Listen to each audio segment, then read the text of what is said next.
Merci beaucoup. Merci beaucoup. On va passer donc aux exposés suivants. Très bien, donc j'ai le plaisir d'accueillir le professeur Marc Samama, qui est directeur du DMU Anesthésie et Réanimation donc, au centre hospitalier Cochin Hôtel Dieu, et qui est donc est dans la thrombose donc, depuis tout petit. Il est tombé dedans comme Obélix, hein, puisque Samama est à la thrombose ce que la Tour Eiffel est à Paris. Hein. Et donc je pense que Marc va essayer encore une fois donc, de nous dire à quel point aujourd'hui l'aspirine reste certainement un partenaire utile, notamment en chirurgie orthopédique.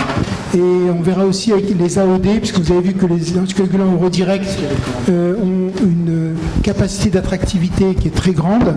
Et aujourd'hui, est-ce qu'ils peuvent optimiser la prise en charge de ces patients? On verra ça tout de suite avec Marc. Donc, Avant de te laisser la parole, je voudrais juste dire un mot d'amitié, de souvenir formidable de Michel Meyer-Samama, qui a été vraiment un grand ami de la chirurgie vasculaire, ma discipline.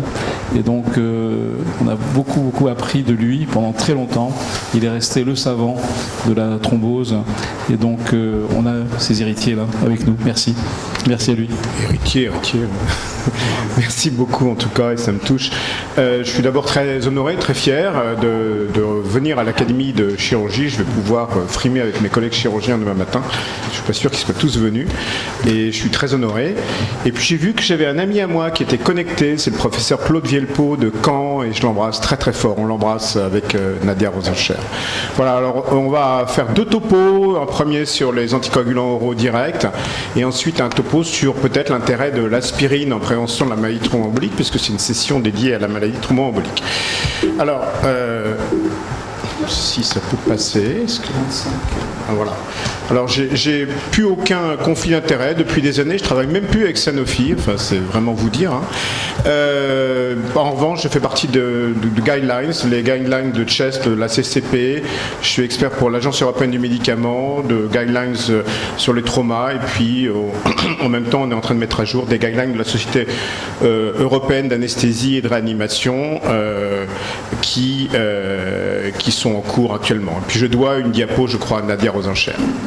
Alors, au début des années 2000, avec les héparines de poids moléculaire, on n'avait pas tout résolu.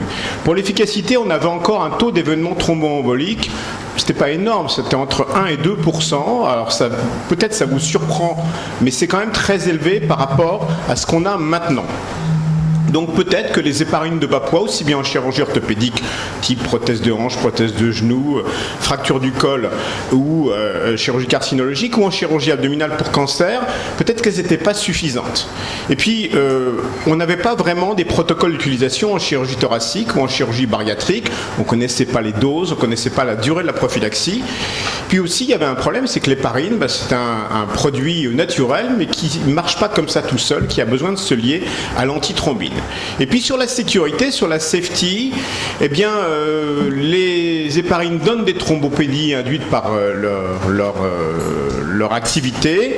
1% pour l'héparine non fractionnée, 1 pour 1000 pour les héparines de poids moléculaire. C'est plus si fréquent que ça, on n'en voit pas tant que ça, mais ça restait un problème. Elles s'éliminent par voie rénale, surtout les HBPM. Et puis ce sont des produits d'origine animale. Et ça, c'est pas un petit problème, parce que vous vous souvenez peut-être qu'en 2008, il y a eu des soucis avec le produit de base qui permettait de fabriquer l'héparine. Et il y a eu aux États-Unis, avec une héparine non fractionnée Baxter, des réactions allergiques. Il y a quand même eu 80 décès qui ont été imputés à l'héparine, et les héparines Baxter ont été retirées. Alors pourquoi? Parce que le produit de base, la matière première, venait de Chine, et vous voyez dans quelles conditions elle était extraite des intestins de porc. Ça ne fait pas tellement envie. Puis ensuite, c'était transféré dans des usines où c'était guère tellement mieux. Et il a fallu une peste porcine et qu'on n'ait plus d'intestin de porc. Et à ce moment-là, les Chinois, qui avaient des gros besoins financiers, ont été obligés d'incorporer de la chondroïtine hypersulfatée, qui était en fait des morceaux d'os qu'ils ont concassés et qu'ils ont mis à la place de l'intestin de porc. Et il y a eu donc des réactions allergiques gravissimes. Et on a donc été en shortage de Lovenox, de Fragmine, etc. pendant des mois et des mois. Et on n'est pas à l'abri que ça recommence un jour. On a moins de porc en Bretagne qu'en Chine. Alors on pouvait envisagé un produit totalement synthétique, une héparine synthétique, et c'était, vous avez dû en entendre parler, c'était la Ringstra, le Fondaparinux. C'est probablement l'héparine la plus puissante, la plus costaud, elle était uniquement anti-DISA, mais elle était tellement puissante qu'elle a été très mal utilisée. C'est un gâchis industriel faramineux qui a donné lieu à des complications hémorragiques, et là vous avez une copie de la fameuse Dear Doctor Letter envoyée par l'agence du médicament. Cher docteur, je vous écris pour vous dire de faire attention avec le Fondaparinux parce que ça donne des complications hémorragiques. Alors on était content, et ça c'est une diapo qui a été faite par mon papa, on était content de voir qu'il y avait des nouveaux produits qui allaient arriver. Alors l'histoire des anticoagulants, elle date d'il y a très longtemps, puisqu'on a découvert l'héparine en 1914, les premières études étaient dans les années 24-30, on a découvert les anticoagulants oraux en 1940, ils ont été utilisés dans les années 50, on a administré avec le professeur Kakar, qui était un chirurgien digestif indien qui travaillait à Londres, de la calciparine en 1966, puis sont arrivées les héparines de bas poids en 1980. On a synthétisé le pentasaccharide, les 5 sucres qui se fixent à l'antithrombine, et donc ensuite le Fondaparinux en 2002.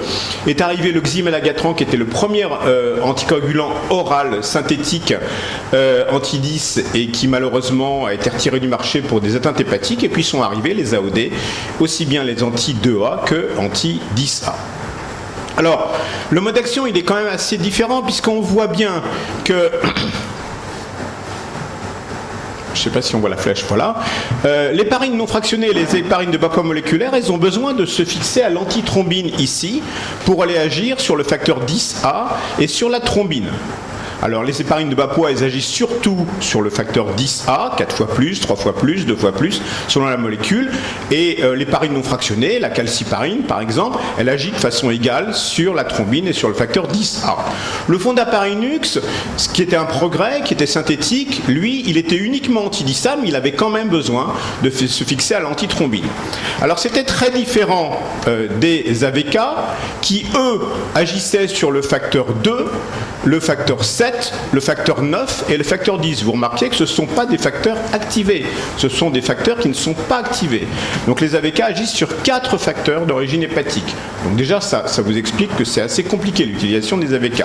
Donc on a été bien content de voir l'arrivée de ces nouveaux médicaments, anti-DISA, ici en bleu, le rivaroxaban, le Xarelto, l'apixaban Eliquis, le doxaban Lixiana, qui agit sur le facteur 10 activé, et le dabigatran, Pradaxa, qui agit sur la thrombine ou facteur 2 activé. Alors ils ont une pharmacologie qui n'est pas la même.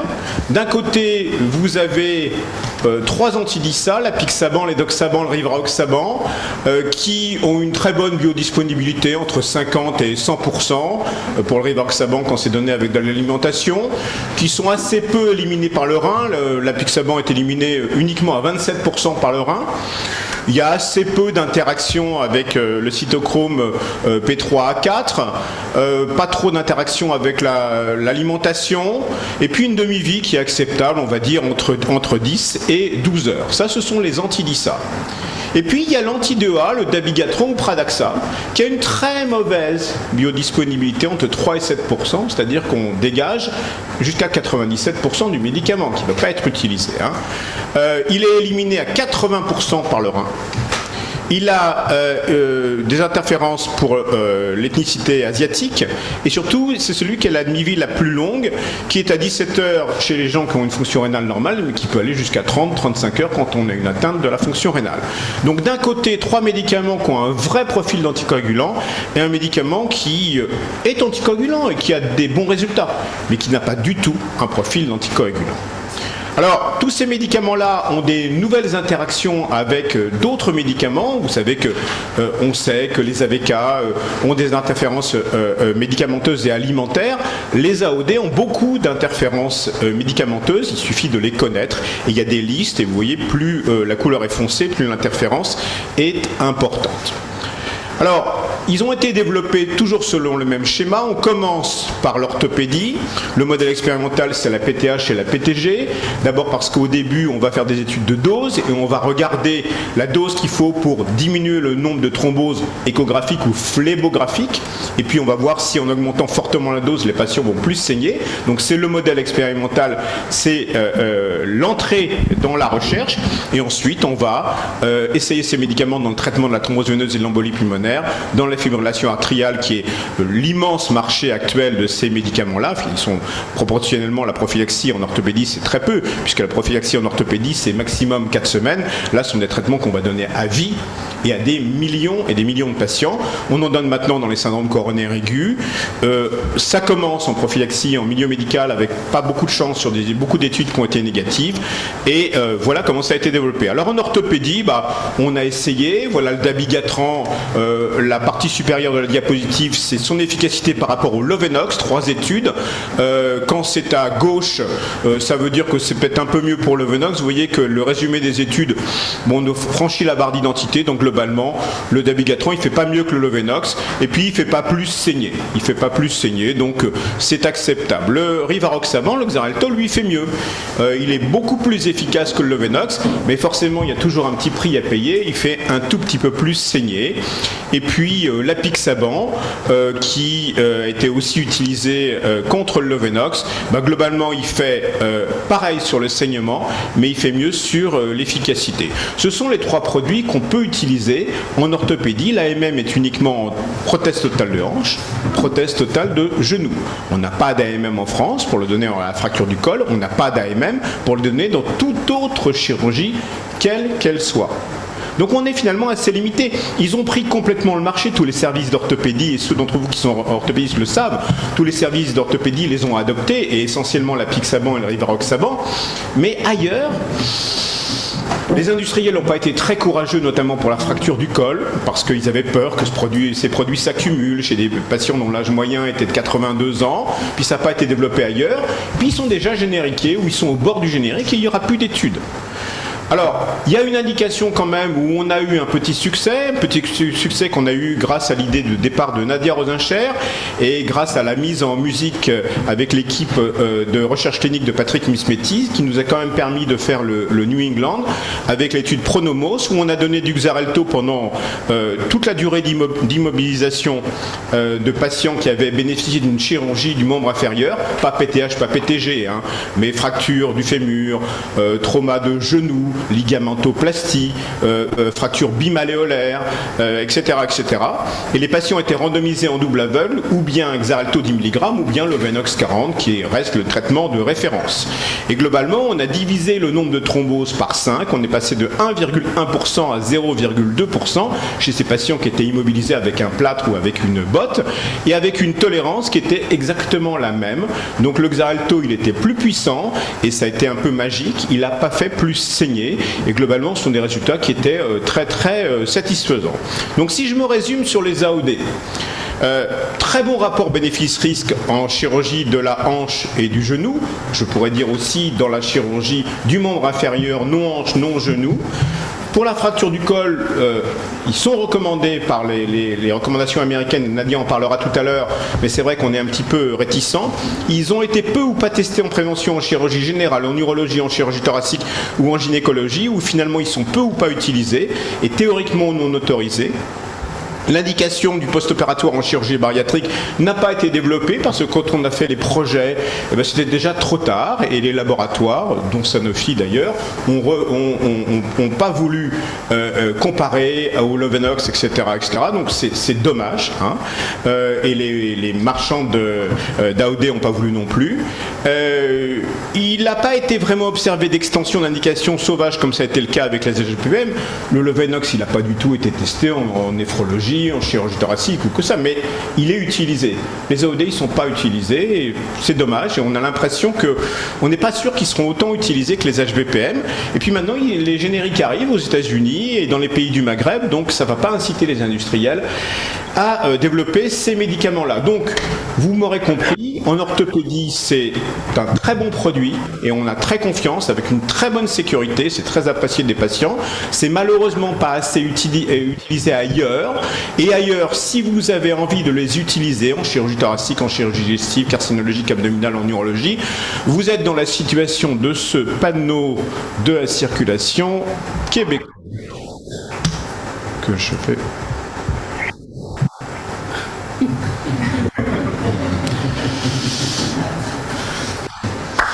Voilà.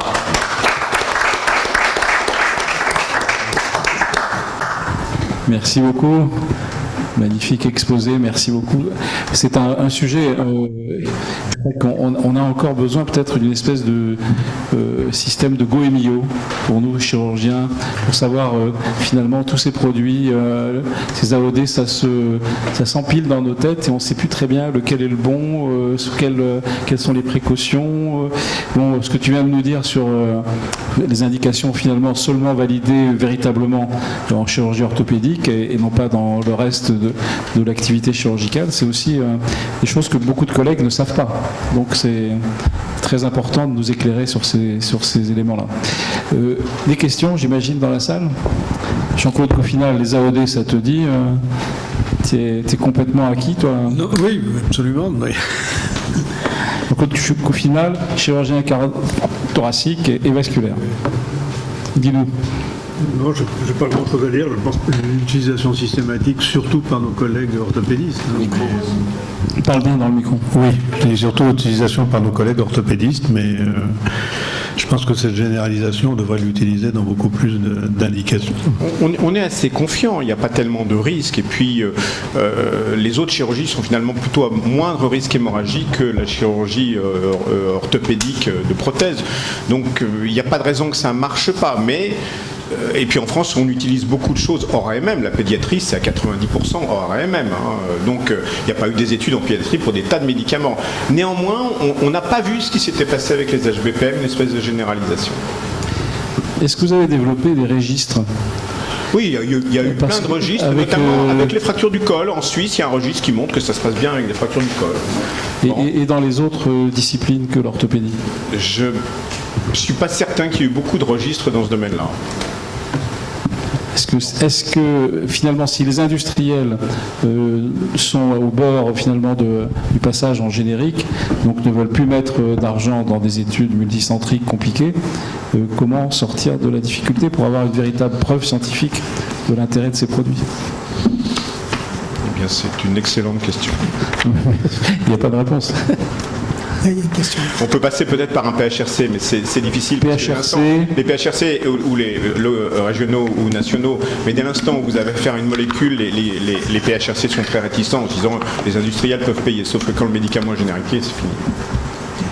Est-ce qu'on a eu l'idée, Hubert pour votre message très clair, est-ce qu'on a eu l'idée sur la compliance générale des patients au traitement? C'est-à-dire quand on compare des piqûres à un comprimé, on se dit peut-être que le traitement par comprimé est mieux suivi que les piqûres. Est-ce qu'on a des notions là-dessus sur ces médicaments anticoagulants? Je vais vous répondre par une boutade. En Italie, les médecins préfèrent donner des piqûres parce qu'ils sont certains que les piqûres sont données aux patients, alors que les comprimés, ils n'ont pas conscience. Donc c'était affaire de culture. On a eu des doutes avec la Pixaban qui était donnée en 2 prises. Et il ne semble pas qu'il y ait beaucoup d'oubli de prise. Et à la limite, un médicament qui est donné en 2 prises, il peut avoir un risque hémorragique un petit peu moins important. Et si on oublie une prise, ça peut être un peu moins grave. Mais si on en oublie trop, à ce moment-là, il n'y a plus d'efficacité du tout. Je ne suis pas sûr, peut-être que Patrick a des données sur la tolérance. Alors il y a plusieurs questions. Merci. On est plutôt à 80% d'observance, pardon, à un an, dans la fibrillation artérielle. Quelle que soit la voie d'administration. Je parlais des AOD. Alors, Patrick a répondu à une question, merci beaucoup. Et puis, on a Pascal Richman qui lève la main, c'est notre vice-président, chirurgien urologue de Toulouse. Oui, bonjour. Merci, Monsieur Samama, pour cette remarquable présentation. Vous avez évoqué l'urologie, dont je suis spécialiste, et en particulier la chirurgie de la prostate, qui est une des chirurgies les plus pratiquées, au même titre que la cataracte ou les varices, etc. Une chirurgie très fréquente, et dans 30% des cas, dans nos populations, il y a une forme de traitement anticoagulant chez les patients que nous opérons. Et dans 90% des cas, lorsque nous avons des problèmes hémorragiques, surtout post-opératoires, il s'agit de patients qui avaient une forme de de traitement anticoagulant. Parce qu'il faut bien voir que nos techniques actuelles, modernes, sont plus mini-invasives. Le contrôle de l'hémostase péropératoire est relativement plus facile parce qu'on y voit beaucoup mieux avec les méthodes modernes. En revanche, se pose toujours le problème de la reprise hémorragique qui, en matière de chirurgie prostatique, peut s'opérer pendant au moins 15 jours, voire 3 semaines. Donc, je suppose qu'on ne peut pas effectivement établir le parallèle, par exemple, avec la chirurgie orthopédique, où là, les choses sont beaucoup plus cadrées. Donc, ça doit probablement également modifier la stratégie de prévention, en particulier de prévention hémorragique post-opératoire. Qu'en pensez-vous ? Alors, ce que vous dites, c'est totalement vrai, et je veux dire qu'on n'a pas complètement la réponse. Ce qu'on sait, c'est que le bénéfice d'une prophylaxie contre la maladie thromboembolique post-opératoire, il va diminuer au cours des années, et je vais vous le montrer dans le topo suivant, parce que le risque thromboembolique diminue. Néanmoins, en urologie, la population a un certain âge, et ce risque, surtout quand on est alité avec éventuellement des lavages, le risque, il reste quand même pas complètement négligeable, et on n'a pas résolu le problème de la chute d'escar et du saignement au 8e jour, 10e jour. Alors ce que disent les collègues urologues avec qui moi j'ai pu en parler, c'est que effectivement les patients peuvent saigner, ils sont pas sous AOD, hein, ils sont sous génoxaparine ou sous daltéparine, sous héparine de bas poids le plus souvent, puisque on donne pas d'AOD en urologie, donc se pose pas le problème des AOD. Mais pour les héparines, ce qui se passe, c'est que ils vont saigner, mais le plus souvent, ça ne conduit pas à une reprise opératoire, on dirait heureusement. Mais qu'à ce moment-là, des lavages à nouveau, en laissant l'anticoagulant, permettent finalement de passer le cap. Et c'est souvent comme ça que les équipes d'urologie qui sont confrontées à ça disent s'en sortir. En même temps, je suis sûr que vous avez des contre-exemples. Et c'est extrêmement compliqué. Et on a toujours des histoires de chasse de patients qui ont saigné énormément et à qui il a fallu arrêter les anticoagulants et qui, bien sûr, vont faire un accident thrombotique après. Je suis tout à fait d'accord avec vous et ça confirme le fait que les AOD ne peuvent pas être utilisés dans ce type de chirurgie. C'est compliqué. Il y a une étude actuellement en cours qui est dirigée par un urologue d'ailleurs et une anesthésiste de Toulouse avec les AOD. Mais Pascal est beaucoup avancé. Pascal est de Toulouse. Oui, justement, c'est pour ça. C'est pour ça que tu le dis. C'est pour ça que je le dis. Voilà. Très bien. Donc. Autre question ou...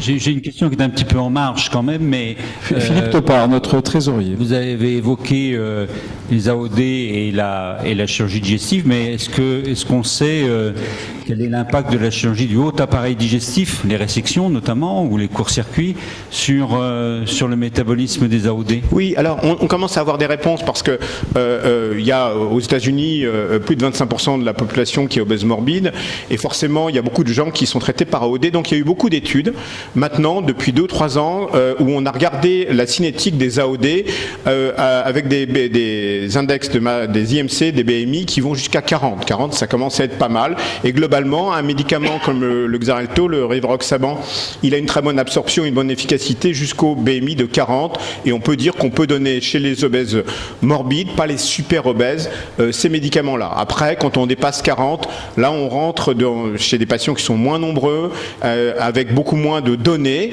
et on pourrait aussi se dire, parce que ça a été testé aussi en chirurgie bariatrique, qu'on pourrait le donner en chirurgie bariatrique. Il ne semble pas que même quand il y a un bypass, il y a des grosses différences. Mais là malheureusement, les études n'ont pas été faites.